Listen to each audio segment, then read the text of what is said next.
Hi, I'm Ron Murray with Montana Murray Kennels, and this is how to get a 5-week-old puppy to eat. So one of the reasons that we want to start feeding a puppy at 5 weeks of age is probably because you're a breeder and you're trying to figure out how to get the puppies to eat. Or maybe you've come across an abandoned puppy and you're trying to get them more solid food so they can actually be gaining a little bit of weight. So as we get ready to think about how we're going to get a puppy to eat, we have to think about what we're going to feed them at the same time. A lot of times we always want to start with just regular dry kibble. Well, for some puppies that works out just fine, but for a lot of puppies, they're transitioning from mama dog's milk into trying to go into a hard kibble, which can be kind of tough for them, especially if you're really having a difficult problem getting them to do it. So what I have here is I have a bowl with just some dry kibble in it, and what I did over here is I actually put some warm water into this. So with this having warm water into it, it softens it down and makes it feel good.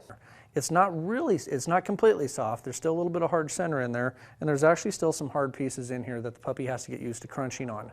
We want them to get used to that crunching motion so we can actually just be feeding them a regular full bowl of food. So when you add your water to it, you're going to really want to make sure that that's good and mixed up, where it's easy for the puppy just to pick it up with their mouth and just eat as they go.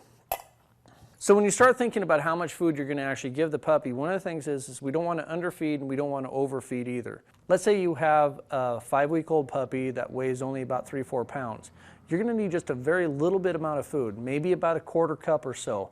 Also, you have to take into account the breed, the size, and maybe how much weight we're really trying to put onto the puppies. If you're trying to put a lot of weight on the puppies, you're going to go with a high-fat, high-protein diet, and if we're really just looking at leaning the puppies up because they just need to be weaned off of mom, you're going to kind of cut back just a little bit on what you're doing for fat and protein content. So this is how you feed a 5-week-old puppy. Thank you very much.